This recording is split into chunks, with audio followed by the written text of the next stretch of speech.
He's up to say, well, I'm just talking to you, innit? I'm saying, what do you want to be, a Muslim or what, mate? I want to be a Muslim. What sort of Muslim do you want to be? I want to be a tall one.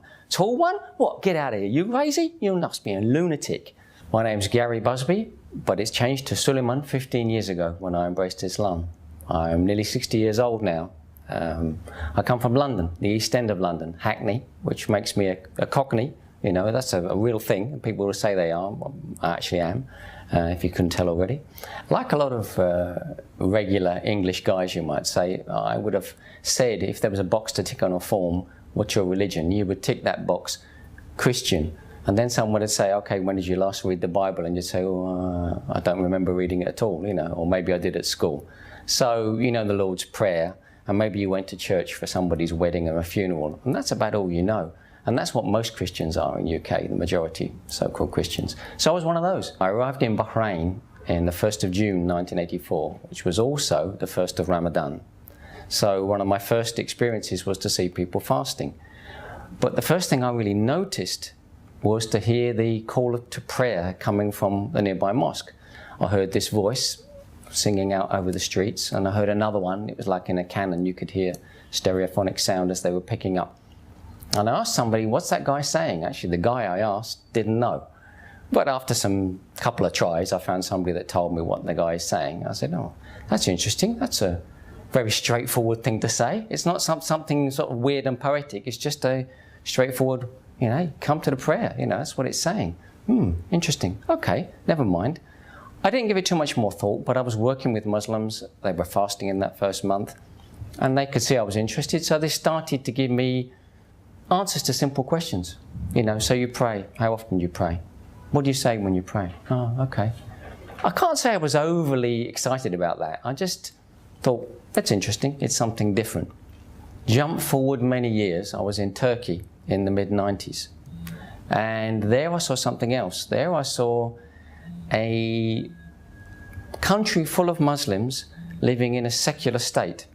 I realized particularly during the Ramadans in Turkey, Ramazan as they call it there, the people who were fasting and the people who were not fasting, they're coexisting because there was no prohibitions there on the opening of cafes and drinking in the street, smoking, whatever. So you saw people choosing their fast rather than it being an overall cultural blanket. That's when I perceived something more. I started to notice there was a link between the people who I'd got to know and like and the ones who were fasting. It was a straight positive correlation, as a statistician would say. You know, this is a significant at the 95% level, you know. And I joined in. I just did that spontaneous thing. I said, I'm going to try this. What exactly do you have to do? Dawn to dusk? Yeah, okay, fine. It's not just a question of ignoring a few cups of tea.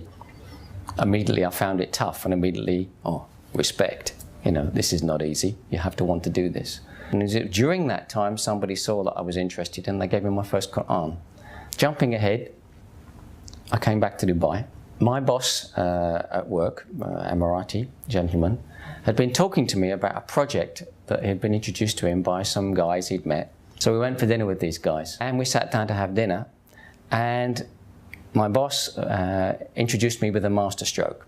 He said, meet Gary Busby, he works for me. He's the worst sort of kafir. And I was shocked. I'm like, what? You know, this is like an insult, you know. What do you mean by that? I knew he meant, yeah, he grinned on his face when he said it, but even so, it was still a bit of a strong statement.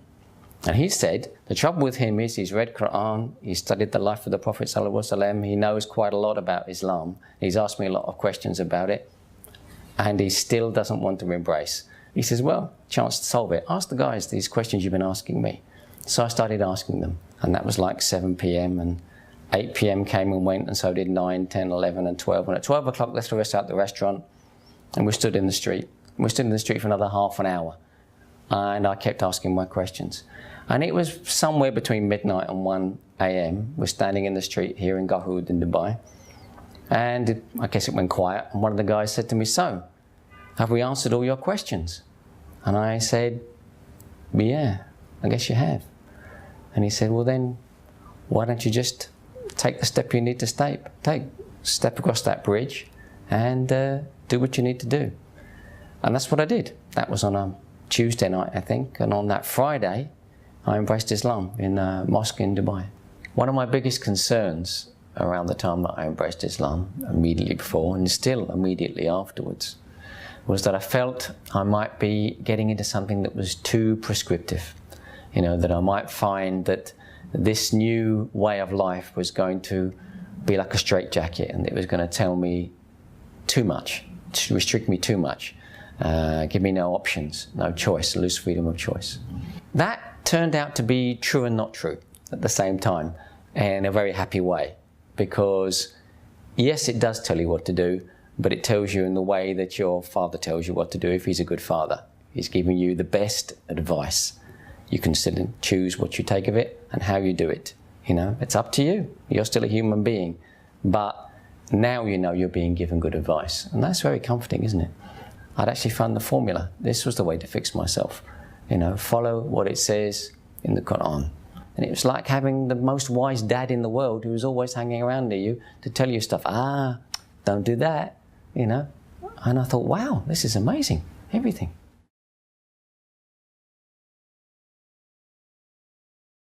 It's going to sound obvious, but just don't be scared. This isn't as exciting as jumping out of an aeroplane. I've done that too, and that was a lot more stupid. This was the smart one. So just do it. Trust me, it's going to be fine.